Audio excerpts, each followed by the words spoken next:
So this talk I have uh, talked about before. It's actually I took it as an analogy from Winnie the Pooh. Everybody knows Winnie the Pooh. Yeah. Winnie the Pooh and the 100-acre woods and all of that.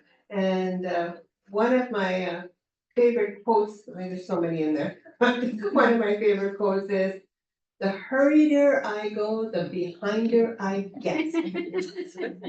Oh, bother. Do you remember that? Yep. The hurrieder I go, the behinder I get. I mean, more obstacles get in the way. And how true that really is in life, isn't it? It's just really true that the faster we try to get somewhere, the faster you try to get out the door, the more things you forget. You gotta go back into the car. Oh, I forgot that. Oh, the faster you get, you want to go somewhere, or the earlier you want to arrive, the traffic. There's just something about it. Someone's slow right in front of you, or the light turns red, or whatever it is.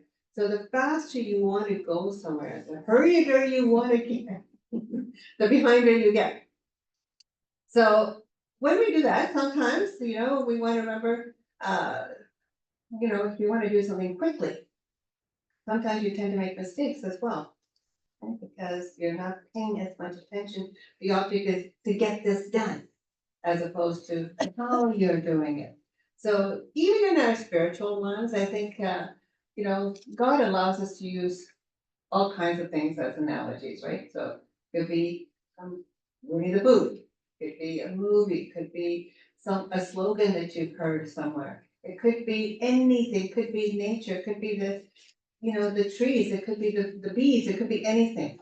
But in our spiritual lives, I think we need to take some of those things and let them speak to us. If something reminds you of something, stop and pay attention. Oh my goodness, that reminds me of the Lord. Sometimes, you listen to a song and it's not even a typically Christian song, and all of a sudden it feels like God is speaking to you, or you're speaking to Him, and it just so connects you. So we want to grow in our spiritual lives. Don't just think that there's only one way to grow, right? There's so many ways to grow. Otherwise, why would God have put Adam and Eve in the garden?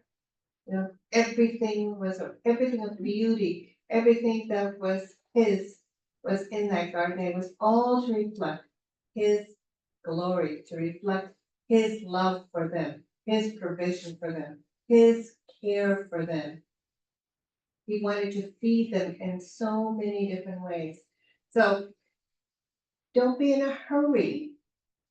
Let the Lord cultivate in you His desire to see Him fully, to see yourself fully, to be able to recognize around you what it is that God is trying to draw your attention to. And that probably has something to do with character building. Somewhere inside of you, the fact, the way that you're seeing something, the way that you react to something, what makes you tick. I mean, He made you. So if He made you, then He is allowing you to see things from a different perspective. This week I had an opportunity to visit with Wayne, and oh my goodness, talented man. Wayne, that gentleman right there in that second row from the back, Wayne Smith, one who wrote the song that we listened to not that long ago. Wayne is a terrific writer, but he writes about all kinds of things, but the things that he writes about reflect something on the inside of him, or how God is explaining something to him. And I'm sure Wayne's not the only person in this room that God speaks to like that, He will talk to us in a different thing. The way He's created us to think, the way that He's created us to be, what is it that draws you to Him? What makes you have to think about something that He is trying to show you? Because He's made you to want to question in that direction. He made you to want to explore in that direction. If you're a painter, the colors that you choose, Where do you get the thought for those colors? You know, they're in the nature that He's created around you. If you're looking at, creating crafts, or if you're singing, where does that sound of heaven come from? Sometimes we listen to some singers and you can tell that they've heard from heaven, they've heard a sound, they've heard something, and they've placed it into a form that everyone else can benefit from. But if we don't take the time, or we think we can only grow in one direction, then we may miss out on a lot of stuff. So Winnie the Pooh, on his 100-acre travel through the woods, sometimes he journeys alone, sometimes he has his friends come along with him, and most often they kind of tag along with him. And even Eeyore, who's got this, rainy cloud over his head, oh, and he goes along with him anyway. So here's Winnie the Pooh traveling with others who don't exactly think like him, who actually get him out of a lot of predicaments. And do you remember that time when his goal was honey?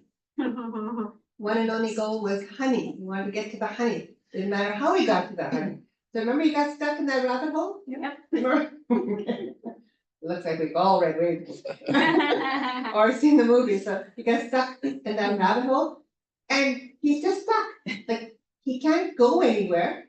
But his friends are all trying to come up with ways to try to get him out of that predicament. They're trying to give him, they're caring for him, they're bringing him things, and he's stuck there for a while. So he can't do anything else but allow the others to keep him company, to walk alongside him, to be there with him, to think of some solutions, and even Eeyore. So there's a purpose behind everything. And because Winnie is stuck, he can't do anything. So he has to allow the circumstances around him to make him think. But sometimes we get stuck too. Our goal is the Lord. Our goal is to pursue Him. Our goal is to get there. Sometimes we get stuck. There'll be a circumstance in our life where, you have no control over. Big Pooh Bear didn't really have any control over his action because his goal was to get to the honey. What's the fastest route to the honey? So we need to allow God to use the circumstances we sometimes find ourselves in so that we can pursue our goal, but along the way, He can teach us. But don't try to go so fast that you get 2 steps behind Him, which we tend to sometimes.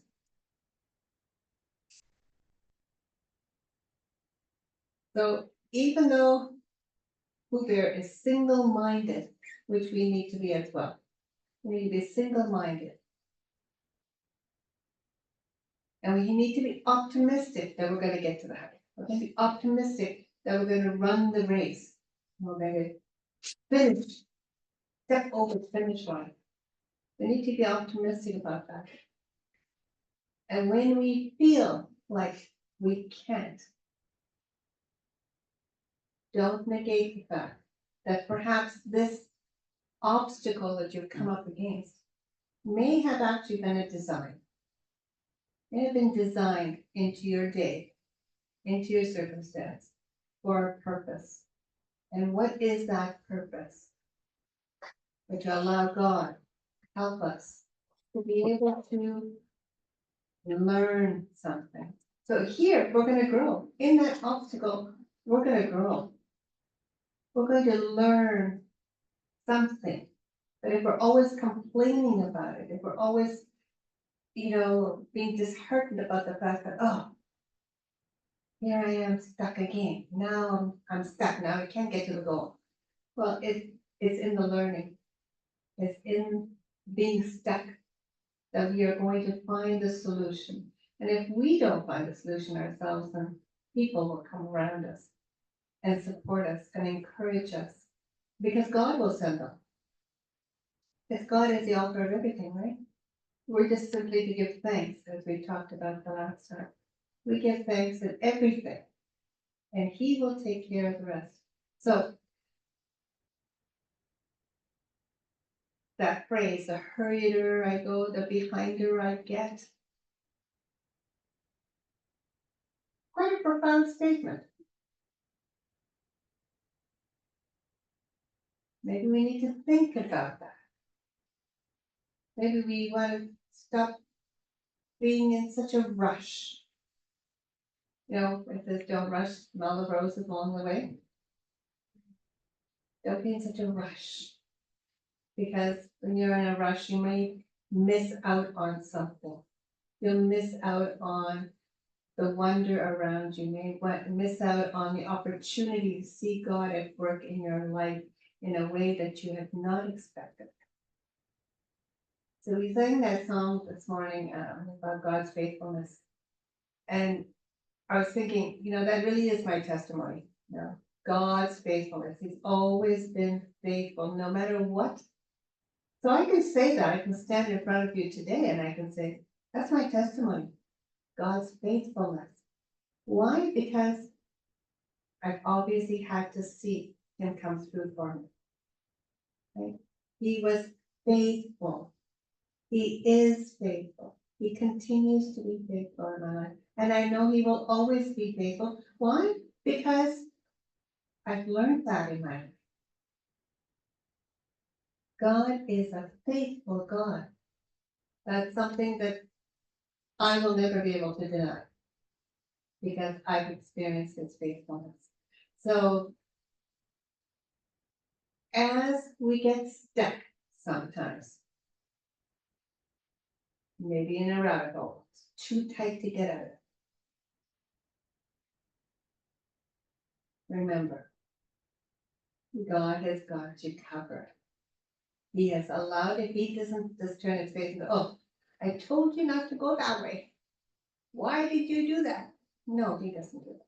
He says, oh, now, while we're here, let's spend some time together. Let's try to figure out, maybe there's something else I want you to look at. Maybe I want you to see a different part of you. Maybe I want you to trust me. Because that's not the end of the story. There's still more to come. When you don't know where your future is headed, when you don't know how you're going to get to that next step, He will lead you, but don't bemoan the obstacles that come along the way. They're there to help us. So, in whatever circumstance that we find ourselves, we need to remember that. And using a little story from, Winnie the Pooh doesn't hurt sometimes. Let's see if I've covered everything that I wanted to share with you today. Just basically, let's not get discouraged, overwhelmed. Don't grow weary in the well-doing. Don't grow weary in walking your journey, because along with the obstacles comes the pleasures as well. Honey was there waiting for food. Honey will be there waiting for us. The pleasures that come from running the race will and still await us. I mean, the greatest pleasure is going to be when we get to see Jesus face to face. That will be our greatest joy. So we keep running the race. We keep walking through this journey called life. We keep pursuing the goal. And we are going to see, the goodness of the Lord in the land of the living, as well as in the land of the living beyond. So our destiny awaits us, our journey is the route, and the timing is perfect because God has got us covered. So let's not forget that. Thank you so much. Thank you so much for allowing your child's mind to take you back to some memories that can actually have something to do with your adult mind today. Amen. Amen.